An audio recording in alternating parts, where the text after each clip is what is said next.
अध्याय 286 3 विषयों में प्रथम 5। तुम पहले वापस जाओ। मैं तुम्हारी मोटी चाची से थोड़ी देर बात करूंगा। सभी महिलाओं को गपशप करना पसंद होता है, खासकर जब कोई ऐसा विषय उठाता है जिसमें उनकी रुचि हो। झोउ लैनफेंग शेन मियामियान को नीचा दिखाने का अवसर लेने ही वाला था, तो वह क्यों छोड़ना चाहेगी। झोउ सियू उद्धरण चिन्ह उद्धरण चिन्ह। ये खत्म हो गया है। ये तथ्य कोई छिपा नहीं है कि शेन मियामियान इस बार परीक्षा में प्रथम आए थे। झोउ लैनफेंग ने अपने होठों को मोड़ते हुए मोटी चाची से कहा, मेरी सीयू वास्तव में पढ़ाई में अच्छी है। ट्यूशन का भुगतान व्यर्थ नहीं किया गया है। दूसरा, हालांकि चाहे कितना भी ट्यूशन का भुगतान किया जाए, ये सब पैसे बर्बाद है। मोटी चाची ने सोचा कि झोउ लानफेंग झूठा विनम्र हो रहा है। उसने उदास होकर कहा, मियामियान 3 विषयों में प्रथम आया था। कौन नहीं जानता। आप इन विनम्र शब्दों से परेशान क्यों होते हैं। उद्धरण चिन्ह 3 विषयों में प्रथम। झोउ लैनफेंग स्तब्ध रह गया। ये कब हुआ। आपको इसके बारे में किसने बताया। उद्धरण चिन्ह छोटा मनहूस 3 विषयों में प्रथम आया। ये कैसे संभव हो सका। आप संभवतः नहीं जान सकते, है ना। झोउ लैनफेंग का खाली चेहरा देखकर मोटी चाची भी कुछ भ्रमित हो गईं। इतनी बड़ी बात, और आपके मियामियन ने आपको नहीं बताया।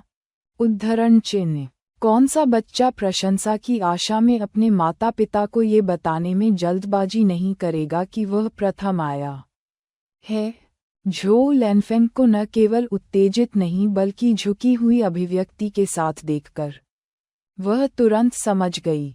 इसमें कोई आश्चर्य नहीं कि बच्चे ने कुछ नहीं कहा। देखिए, झोउ लैनफेंग को अब खबर पता है, और वह न केवल दुखी है बल्कि उसका चेहरा ऐसा लग रहा है जैसे किसी ने उस पर लाखों का कर्जदार हो।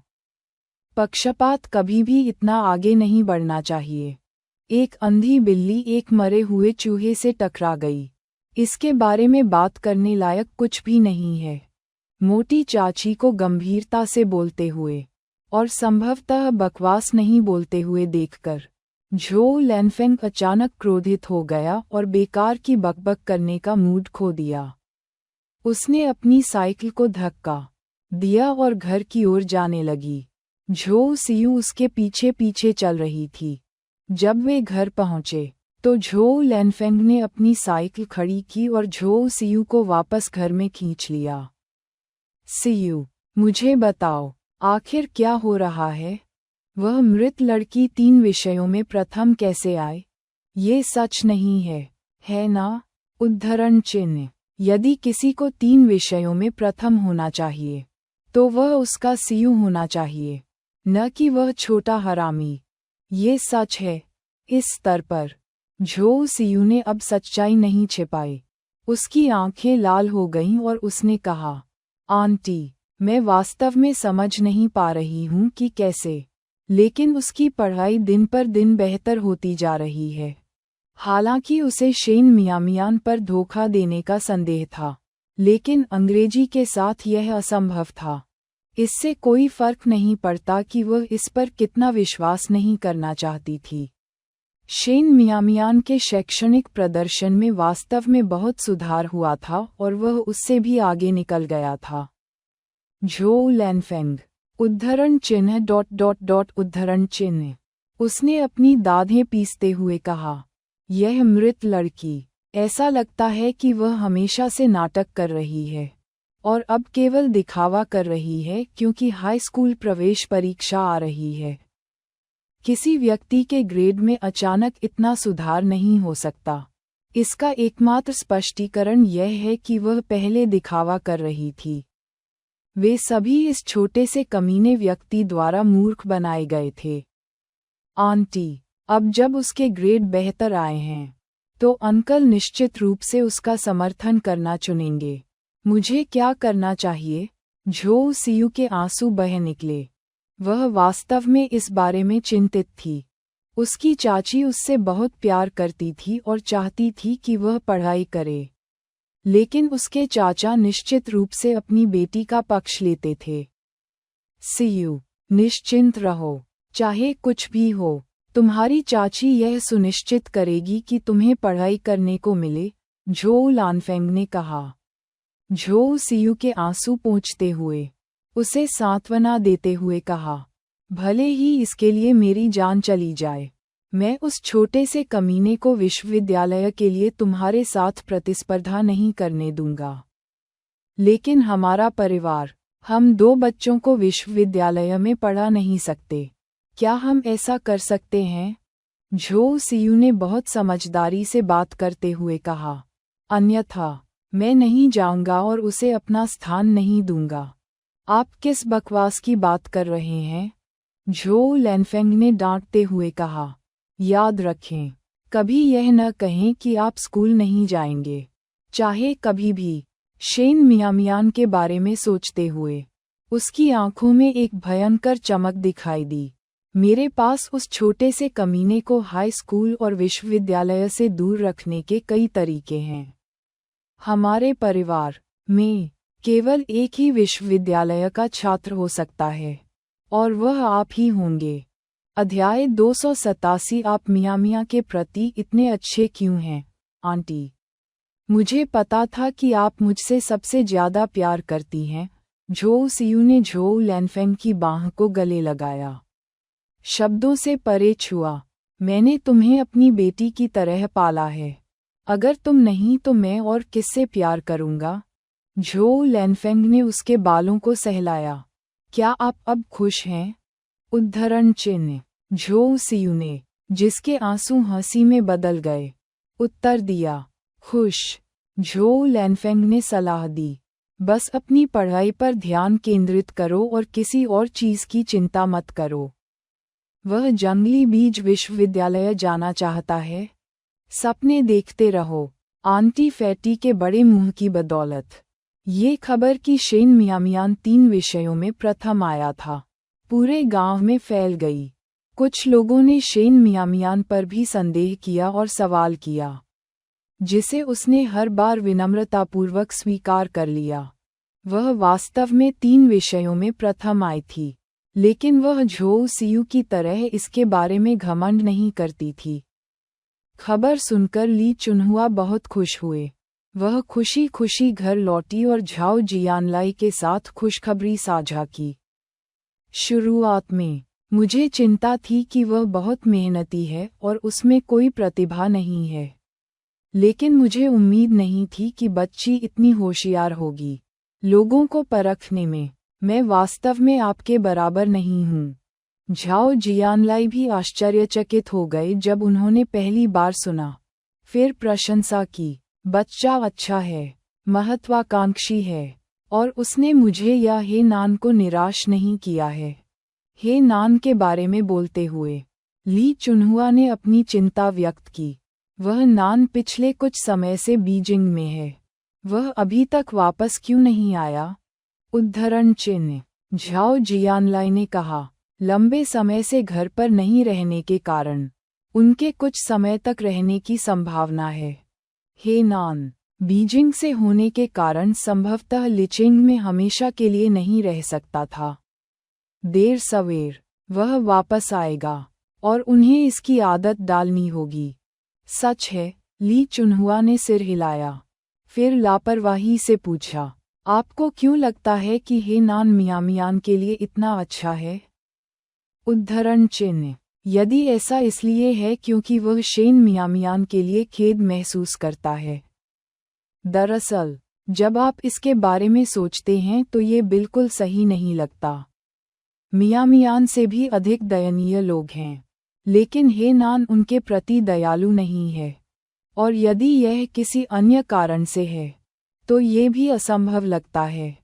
मियामियान केवल 16 वर्ष का है और हे नान उस तरह का व्यक्ति नहीं है। वह जो करता है उसके अपने कारण हैं। आइए बेतहाशा अटकलें न लगाएं। झाओ जियानलाई ने महिलाओं की तरह गपशप में शामिल नहीं हुए जैसा कि अक्सर होता है। यदि वह गलत बोल गया और यह फैल गया तो यह एक युवा लड़की मियामियान के लिए अच्छा नहीं होगा। ये सोचकर उसने अपनी पत्नी को याद दिलाया, तुम भी इसे इधर उधर मत फैलाओ। देखो कौन बात कर रहा है। ली चुनहुआ ने उसे घूर कर देखा। क्या तुम नहीं जानते कि मैं किस तरह का व्यक्ति हूँ? क्या मैं बकवास करने वालों में से हूँ? उद्धरण चिन्ह। वह उसके साथ केवल इसलिए चर्चा कर रही थी क्योंकि झाओ जियानलाई उसका पति था। उसने इसके बारे में किसी और से बात नहीं की होगी। समय तेजी से बीतता गया। शेन मियामियान स्कूल जाता था और बिना कोई समय गंवाए सब्जियां बेचता था। स्कूल शुरू होने के केवल 2 महीनों में नए साल के दौरान बचाए गए पैसों को मिलाकर वह पहले ही 1300 युआन बचा चुकी थी। हॉर्लिक्स के डिब्बे 2 भरे हुए डिब्बों से भरे हुए थे। इस दौरान हे नान उपस्थित नहीं हुए थे। शेन मियामियान ने अनुमान लगाया कि वह अभी भी लिचेंग में हो सकता है और वापस नहीं लौटा है। लेकिन इस बीच ली यू ने उसे एक बार हॉर्लिक्स दिया था। साथ ही उसे अपने स्वास्थ्य का ध्यान रखने की भी याद दिलाई थी। निस्संदेह उसने उसे बचाने की कहानी को बड़े एनिमेशन के साथ सुनाया और यहाँ तक कि उत्साहित होने पर गौजी पर इस्तेमाल की जाने वाली हरकतें भी कीं। शेन मियामियान तब तक हंसती रही जब तक कि वह लगभग गिर नहीं गई और अंत में उसने हे नान के बारे में पूछताछ की, जिस पर ली यू ने बस इतना कहा कि वह थोड़ी देर बाद वापस आ सकता है। उसने चतुराई से आगे दबाव नहीं डाला। उस दिन शेन मियामियान हमेशा की तरह लू सियुआन के साथ घर जा रहा था। तभी अप्रत्याशित रूप से उसकी मुलाकात शेन जियानहुआ से हुई, जो अभी अभी अपना काम खत्म कर घर लौट रहा था। इस बात पर सहमति हुई थी कि वह हर 20 दिन में एक बार घर लौटेंगे। लेकिन शेन जियानहुआ ने सोचा कि इधर उधर भागना यात्रा खर्च की बर्बादी है। इसलिए उन्होंने अपने बाकी दिनों को घर पर कुछ और दिन बिताने के साथ जोड़ दिया।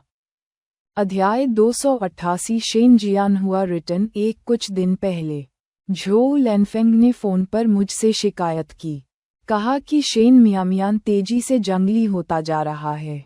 अब वह झोउ सियू के साथ स्कूल भी नहीं आ रहा है। मुझे पहले कुछ संदेह था, लेकिन अब जब मैंने शेन मियामियान को वास्तव में एक पुरुष सहपाठी की साइकिल पर बैठे देखा, तो मेरा चेहरा तुरंत काला पड़ गया। चाचा, लू सियुआन ने शेन जियानहुआ को बधाई देने की पहल की। वह शेन मियामियान के परिवार की स्थिति के बारे में जानता था और महसूस करता था कि शेन जियानहुआ एक योग्य पिता नहीं था, इसलिए वह उसे बहुत पसंद नहीं करता था। लेकिन आखिरकार वह शेन मियामियान के पिता थे और सतह पर कुछ शिष्टाचार दिखाना अभी भी आवश्यक था। लंबे चेहरे वाला शेन जियानहुआ लू सियुआन के साथ बिल्कुल भी व्यवहार नहीं करना चाहता था और उसने अपनी बेटी की ओर असंतोष से देखा। मियामियान, क्या मैंने तुम्हारे और सियू के लिए एक साइकिल नहीं खरीदी ताकि तुम दोनों एक साथ स्कूल जा सकें? तुम अभी भी एक सहपाठी की बाइक क्यों ले रहे हो? उद्धरण चिन्ह। मैंने इस लड़के को पहले स्कूल में देखा था। उस दिन जब मेरी पत्नी मेरी बेटी को मारना चाहती थी, तो ऐसा लगा जैसे वह उसकी मदद के लिए आगे आना चाहता था। अब मेरी माँ सियू को हर दिन स्कूल ले जाती है। अगर मैं सहपाठी की बाइक नहीं चलाऊंगा, तो क्या मुझे आगे पीछे पैदल नहीं चलना पड़ेगा? शेन मियामियान ने उदासीनता से समझाया। शेन जियानहुआ सामंती सोच वाला एक व्यक्ति था, जो स्वतंत्र प्रेम के विचार को बर्दाश्त नहीं कर सकता था। उनका मानना था कि माता पिता को अपने बच्चों के विवाह का प्रभारी होना चाहिए। इसलिए उसे एक सहपाठी के साथ देखकर वह प्रतिकूल सोचने लगा, और वह इसके बारे में सब जानती थी। लेकिन इसका मतलब यह नहीं था कि वह निष्क्रिय रूप से समर्पण करने को तैयार थी। शेन जियानहुआ उद्धरण चिन्ह उद्धरण चिन्ह। वह इतना स्तब्ध था कि बातचीत जारी नहीं रख सका। यहाँ परिचितों से मिलना हमेशा संभव था, और उसे गांव वालों द्वारा देखे जाने का डर था, जो बुरा होगा। इसलिए उसने सख्ती से कहा, चलो घर चलकर इस बारे में बात करते हैं। जियाओकुई अभी भी है। इससे पहले कि वह बोलना समाप्त कर पाती, शेन जियानहुआ ने उसे टोकते हुए कहा, यह इतनी कम दूरी है, क्या जियाओकुई अपने घर का रास्ता नहीं ढूंढ सकती? उद्धरण चिन्ह। उसके स्पष्ट बुरे रवैये को देखकर लू सियुआन को चिंता हुई कि शेन मियामियान को घर पहुंचने पर परेशानी का सामना करना पड़ सकता है। इसलिए उसने कहा, तुम लोग आगे बढ़ो, मैं जियाओकुई को बाद में वापस लाऊंगा। फिर ठीक है। उद्धरण चिन्ह। कोई अपना हाथ नहीं मोड़ सकता। ये सिद्धांत शेन मियामियान अच्छी तरह से समझता था। जियाओकुई को सुरक्षित घर भेजने के लिए किसी के साथ उसे पहले अपना ख्याल रखना चाहिए। यदि वह गलत नहीं होती, तो आज रात लड़ने के लिए एक कठिन लड़ाई होती। शेन मियामियान ने अंदर ही अंदर आह भरी और शेन जियानहुआ के पीछे पीछे घर की ओर चला गया। थोड़ी देर चलने के बाद शेन जियानहुआ ने जितना अधिक इसके बारे में सोचा, वह अंदर से उतना ही असहज महसूस कर रहा था, और फौलादी चेहरे के साथ उसने कहा, मियामियान, तुम्हारी माँ ने कहा था कि तुम अन्य लड़कों के बहुत करीब आ रहे हो, और मुझे पहले इस पर विश्वास नहीं हुआ। मैंने सोचा था कि तुम उस तरह के बच्चे नहीं हो, लेकिन आज ये देखकर तुमने मुझे वास्तव में निराश किया है। उनकी बेटी केवल 16 वर्ष की थी, अभी भी छोटी है, और अब वह लड़कों के साथ अस्पष्ट रहती है, यहाँ तक कि उनके परिवारों की स्थिति के बारे में भी नहीं जानती। अगर बात फैल गई तो लोग हमारी रीढ़ में छेद कर देंगे। वह और झोउ लैनफेंग अपना पुराना चेहरा कहाँ रखेंगे? अगर उसे पता होता कि बेटी का पालन पोषण इतनी चिंता का विषय होगा, तो शायद उसने भूल जाओ, बच्चा इतना बड़ा हो चुका है, अब उन बातों के बारे में सोचने से क्या फ़ायदा? पिताजी, आप जो कह रहे हैं उससे मैं थोड़ा भ्रमित हूँ। शेन मियामियान बिल्कुल भी दोषी महसूस नहीं करते हुए सीधे चर्चा में शामिल हो गए। मेरे द्वारा एक सहपाठी की बाइक की सवारी करना आपके लिए इतना निराशाजनक कैसे हो गया? उद्धरण चिन्ह। क्या उसे केवल पैदल ही घर वापस जाना था? अब जब बातचीत इस बिंदु पर पहुंच गई थी, तो शेन मियामियान को अभी भी बात करते देख शेन जियानहुआ ने सीधे पूछा, क्या आप उसे डेट कर रहे हैं? उद्धरण चिन्ह। शेन मियामियान ने हंसते हुए कहा, पिताजी, क्या आप इसके बारे में ज़्यादा नहीं सोच रहे हैं? मैंने तो बस उसकी साइकिल पर सवारी की थी, ये डेटिंग तक कैसे पहुंच गई? उद्धरण चिन्ह। शेन जियानहुआ को इस पर विश्वास नहीं हुआ। यदि आप उसके साथ डेटिंग नहीं कर रहे हैं, तो हर दिन उसकी साइकिल क्यों चलाएं? उद्धरण चिन्ह। महान। इतना सब होने के बाद हम उसी विषय पर वापस आ गए हैं। शेन मियामियान को सिरदर्द महसूस हुआ। मैं उसके साथ डेटिंग नहीं कर रहा हूँ। इसके बारे में ज़्यादा मत सोचो। अध्याय 289 Shane Jianhua returns 2। Shane Jianhua को यकीन था कि शेन मियामियान सिर्फ जिद्दी था। यह ध्यान में रखते हुए कि उनकी बेटी पहले से ही 16 साल की थी और उसके अपने विचार थे। वह जानता था कि यदि उसका रवैया बहुत सख्त था, तो इसका उल्टा असर हो सकता है। तो उसने अपनी अभिव्यक्ति को नरम कर दिया और उसे समझाना शुरू कर दिया। मिया, पिताजी तुम्हारे साथ डेटिंग करने के खिलाफ नहीं हैं। बात सिर्फ इतनी है कि तुम अभी भी छोटी हो और वास्तव में नहीं जानती कि लोगों को कैसे परखना है।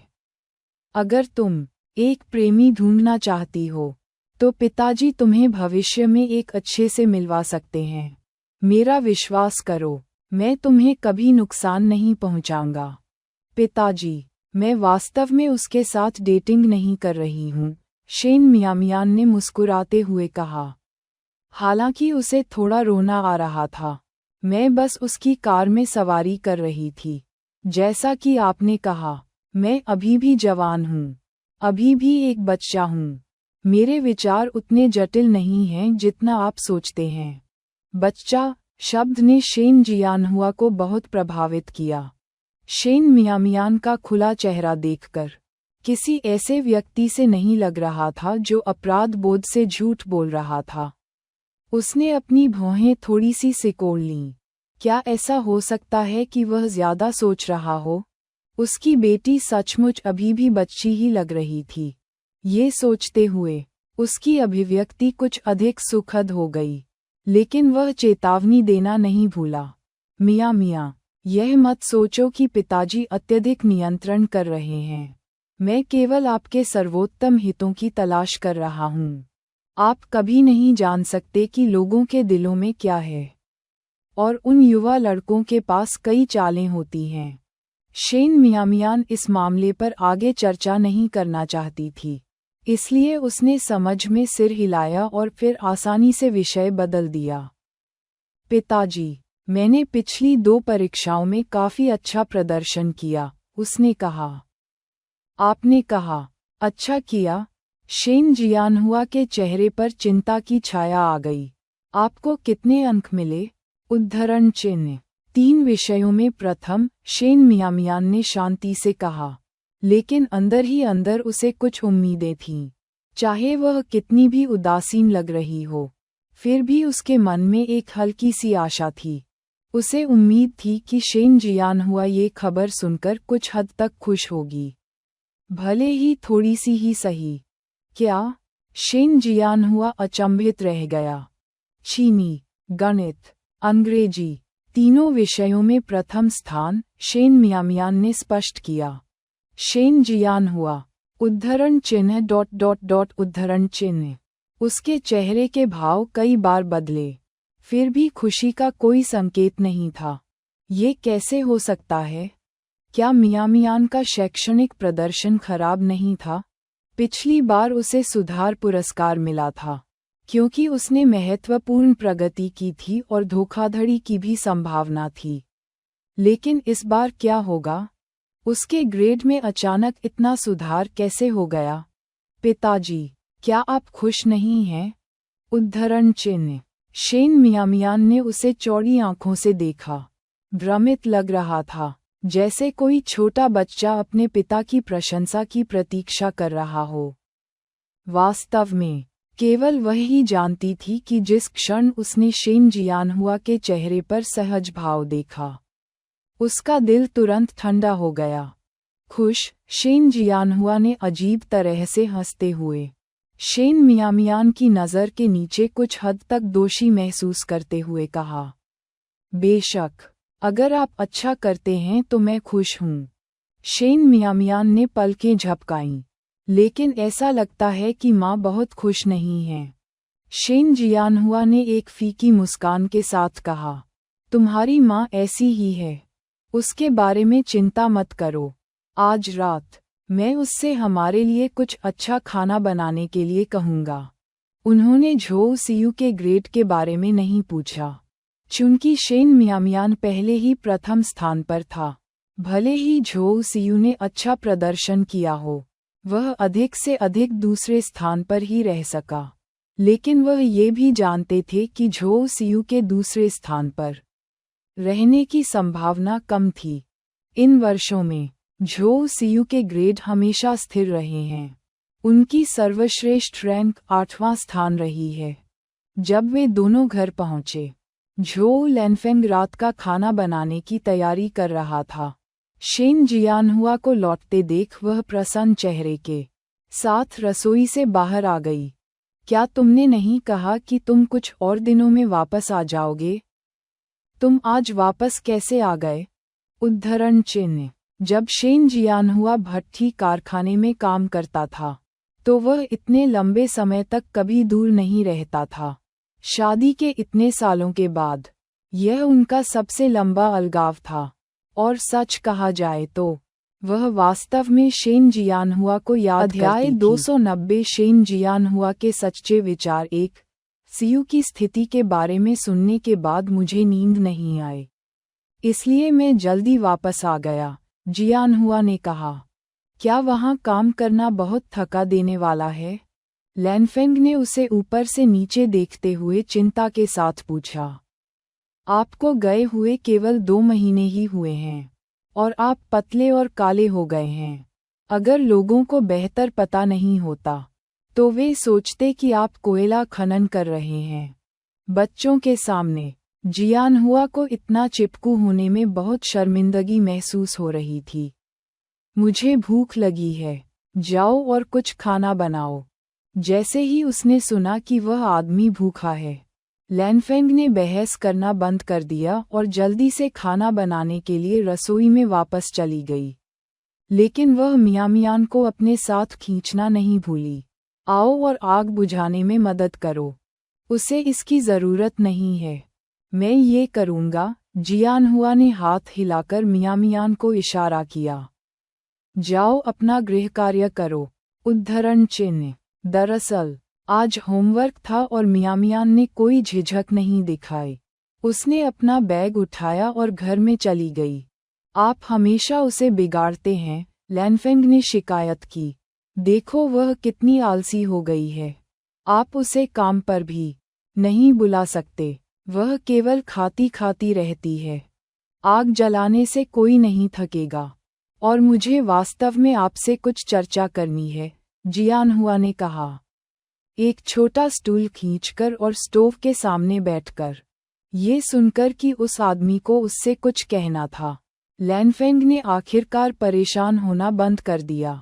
जब वे अलग थे तब उसे जियानहुआ की याद आई थी। जब कोई आदमी आसपास था तो उसे एहसास नहीं हुआ कि वह कितना महत्वपूर्ण था, लेकिन जब वह वास्तव में 2 महीने के लिए चला गया तो उसे एक आदमी के आसपास होने के लाभों की सराहना हुई। उदाहरण के लिए सीयू का मामला लीजिए। अगर जियानहुआ वहां होती तो उसे डर में जीने की जरूरत नहीं होती। रात में सभी दरवाजे और खिड़कियां कसकर बंद कर देती, इस चिंता में कि कोई अंदर घुस सकता है। सीयू कहाँ है? जियानहुआ कुछ समय के लिए वापस आया था और उसने अपनी भतीजी को नहीं देखा था। आमतौर पर उसके लौटते ही वह उत्साह से उसे अंकल कहने लगती थी। इस बार उसे न देख पाने के कारण वह कुछ हद तक इसका आदी नहीं था। मैंने उससे टीवी देखने के लिए कहा, लैनफेंग ने सहानुभूतिपूर्वक कहा। उसे हाल ही में एक कठिन समय से गुजरना पड़ा है। जियानहुआ ने उसे दिलासा दिया। ये ठीक है, कल मैं सीयू को स्कूल ले जाऊंगा। मैं देखना चाहता हूँ कि कौन सा बेशर्म युवा बदमाश मेरी भतीजी में दिलचस्पी लेने की हिम्मत करता है। मानो उनका कोई बेटा ही न हो जिसे वे धमका सकें, है ना? लैनफेंग ने गर्व से भरे स्वर में कहा। सीयू दिन पर दिन सुंदर होती जा रही है। हमें वास्तव में सतर्क रहने की जरूरत है। इससे क्या फर्क पड़ता है कि उसके अपने बच्चे नहीं थे? उसकी भतीजी उसकी बेटी थी, किसी और की तुलना में बेहतर। गांव का कौन सा बच्चा अपने सीयू से तुलना कर सकता है? जियानहुआ ने सिर हिलाया और फिर पूछा, क्या मियामियान 3 विषयों में प्रथम आया था? उद्धरण चिन्ह। लैनफेंग की निगाहें टाल मटोल करने लगीं। उसने न सुनने का नाटक किया और विषय बदल दिया। आग को बड़ा करो। शादी के 20 साल बाद जियानहुआ अपनी छोटी छोटी योजनाओं को कैसे नहीं समझ पाए। उन्होंने कहा, मियां ने मुझे पहले ही बता दिया था। वह छोटी लड़की निश्चित रूप से बोलने में तेज है, लैनफेंग ने व्यंग्य से भरी आवाज में चिल्लाते हुए कहा। तो क्या हुआ अगर वह पहले स्थान पर रही? हम अभी भी नहीं जानते कि उसने किसकी नकल की है। जियानहुआ ने चिंता की सांस ली, ये सोचते हुए कि वह सीयू से निराश है। लैनफेंग ने रसोई के चाकू को चॉपिंग बोर्ड पर पटक दिया और कहा, जियानहुआ, मैं तुम्हें बता दूं, चाहे कुछ भी हो, हमें विश्वविद्यालय के माध्यम से सीयू का समर्थन करना चाहिए। मैंने पहले ही सीयू से वादा किया है और अपने शब्दों से पीछे नहीं हट सकता। जल्दी क्या है? जियानहुआ ने कहा। सीयू को स्कूल न जाने देने का जिक्र किसने किया? उद्धरण चिन्ह। फिर आप किस लिए आह भर रहे हैं? उद्धरण चिन्ह। मियाँ मियान ने बहुत अच्छा किया। मैं, जियान हुआ बीच में रुक गया। आगे बढ़ने में असमर्थ रहा। वह ऐसा कैसे कह सकता है? वह निश्चित रूप से यह नहीं कह सकता था कि वह नहीं चाहता था कि मियाँ मियान अच्छा प्रदर्शन करे। अब तक लैनफेंग को भी एहसास हो गया था कि कुछ गड़बड़ है। जियान हुआ, हम युगल हैं। आप अभी भी इधर उधर क्यों घूम रहे हैं? आप सीधे तौर पर क्या नहीं कह सकते? उद्धरण चिन्ह।